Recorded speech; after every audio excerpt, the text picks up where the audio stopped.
Hello everyone and welcome back. My name is Mr. Kovalt, and in this video I'm going to be going over the X is small approximation when you're working equilibrium problems. So there are ways in which you can simplify your equilibrium problem to make the solving easier, so that way you don't need to use the quadratic formula to solve the problem. And that's always a good thing, is to avoid having to use the quadratic formula. So here's the first one, the X is small approximation. So let's get into this. So here's my generic reaction, and I'm given my equilibrium constant 5.5 times 10 to the 6, and I want to know what the equilibrium concentrations are. So in order to solve this problem, I need to be at least given the initial concentration. So remember, we're going to use our ICE table, and the ICE table stands for initial, change, and the equilibrium. So this would be our initial or starting concentrations of our reactants and products. This would be the change in those concentrations, and the equilibrium, that would be our final equilibrium concentrations. So in order to even start this problem or have a chance of doing this problem, we need to at least, along with the equilibrium constant, we need the initial concentrations. So let's say that we start with the initial concentrations of A as 2.0 molar, and B is going to be 0. We're just starting with no product, and we have 2 molar. So we're going to put 2.0 in there, and we're going to put 0 for B. So how do we figure out the change? Well, we got to use our balanced equation here. So we're given that 1A leads to 2B. So if the amount of substance that's changed is X, then what you want to do is use the coefficients as multipliers of X to see how much A is lost or how much B is gained. So, for example, if I had 3A there, if the amount of, if I'm using X as a certain amount, then compared to B, right? So then I would have, so since I'm forming product, that's the only direction I can go, is to form product. So I'm going to be going this way. That means I have to lose some of my reactant. Okay. And so that means I'm going to gain some of my product. So what I do is I have X, but I'm going to lose some X, but it's going to be 3X that I lose. So I use the coefficient as a multiplier of X. So if I lose 3X, then since I'm have 2B here, then that means I'm going to gain 2B. Okay. So, but in our original equation, oops, did I say 2B? That was supposed to be 2X plus 2X. My bad, sorry. So instead of 3 being here, okay, give me a second. Okay, so we have 1 and 2, so we're going to lose an X certain amount of X. Like, so X is the amount of A I'm losing. And so since the relationship between A and B is 1 to 2, so that means whatever X is, I'm gonna gain double that amount. So that is going to be a plus 2X. Okay, so that's my change in terms of X. And then to find the equilibrium concentration after the change, then I just add these two together. So the initial concentration, the initial amount minus the X change is going to be the equilibrium concentration of A. And then since I start with 0, 0 plus 2X is just 2X. So now I have my equilibrium concentrations in terms of x. So now all I need to do is plug the equilibrium concentrations into my K expression for the equilibrium constant and solve for x. So let's go ahead and do that. So here's my equation. So what I'm going to do is K is going to be equal to, remember the concentrations of the products. So I have concentration of B raised to its coefficient as a power. So that's going to be 2. And then the concentration of A on the bottom. So concentration of A, and since that's a coefficient of 1, I raise it to the 1 power, but I'm not writing the ones.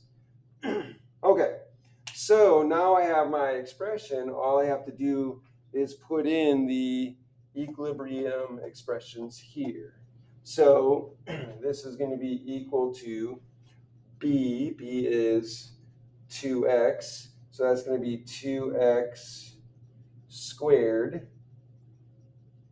over, and then A, the concentration of A is 2.0. So 2.0 minus x.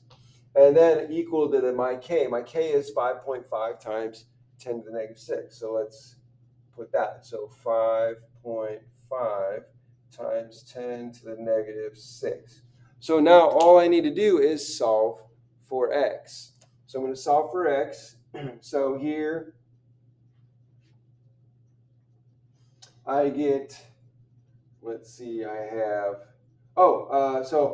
before solving for x, I want to do the x's small approximation. So what does that mean? So again, I want to simplify this. If I don't simplify it, then when I solve for x, I'm going to get a quadratic equation. I'm going to have to use the quadratic formula to solve that, and who wants to use that, right? So if possible, we can do the x is small approximation and solve for x, assuming that it's so small it's not going to make a difference to the 2.0. So the idea that x is small, it means that whatever x is, I'm assuming it's so small that when I subtract it from 2.0, it's effectively still 2.0. It's not going to change the initial concentration all that much. So I'll go over more of that later. So what I'm going to do is I'm going to just get rid of x there. I'm going to keep that x, but this x I'm going to get rid of, assuming that x is too small. X is very, very small in this case. And so that would simplify the equation. So now I have 2x squared over 2, and then I can simplify this. So that's going to be 4x squared over 2.0, and that's equal to 5.5 times 10 to the negative 6. Okay, now I can multiply both sides by 2. So I'm going to multiply both sides by 2. So that cancels out. Now it's 2 times 5.5. And so what I end up with is 4x squared is equal to, that's going to be, let's say, 10.1. Oh no, I'm sorry, 11. So then that's going to be 1.1 times 10 to the negative 5. Okay, so now I have this is equal to this. So now all I need to do is divide by 4 and take the square root. So I divide by 4. That cancels out. And then I take the square root of x to get rid of the square, and then I would take the square root of that. So then what I end up with is x is equal to, and let me get my calculator so we can calculate this out. So then I get 1.1 times 10 to the negative 5 divided by 4 equals, and then I'm going to take the square root of that, and I get x is equal to 0.001658 and so on. So that's good enough. So now this is my x, not my xx, but x here, right? So here we have x is equal to 0.001658, and now I can see that x is, this is the change. So then now I know what x is, so I could plug x back into here and calculate what the actual equilibrium concentrations are. However, what I need to do first is I need to check see if my approximation is legitimate. Is it valid? Right? And that's where the 5% rule comes in. So what I need to do is I need to check my value of x and compare that to the original concentration of 2.0 and see if x really is small enough compared to the original concentration to make this approximation. So what you do is you take your x value, right? So you take the x value that you got, 0.0016, we'll do 6, we'll just round it to 6, divided by, and then we take the original concentration there, 2.0, and then we're going to divide those two, multiply by 100, and we'll get what the what the approximation is percent-wise.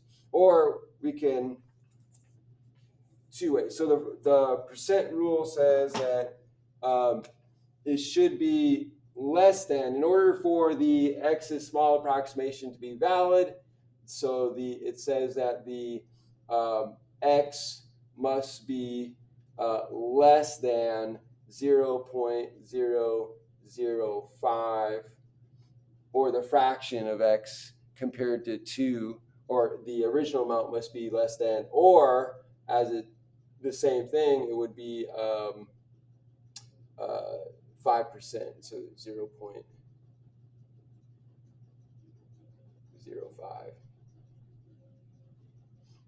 Okay, so let's do the calculation really quick. Okay, so we have this number here. So I forgot to finish this. So this should be less than 5%. So x must be less than 0.05 or 5%. So if we do our percentage, so let's calculate this. So we take our number here, we divide it by 2.0 times 100 equals, and we get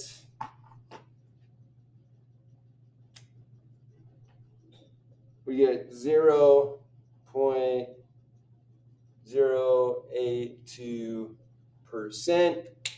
Okay, so that means, let's double check this for a second. Let's double check.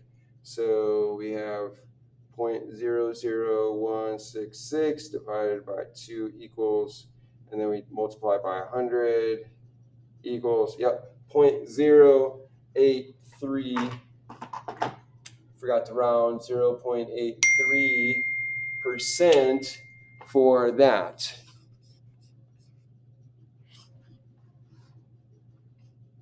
Okay, so that means that this percentage is less than the 5%. So we have 0.083%.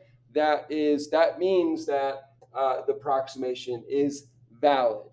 Okay, so 0.083% is definitely less than 5%.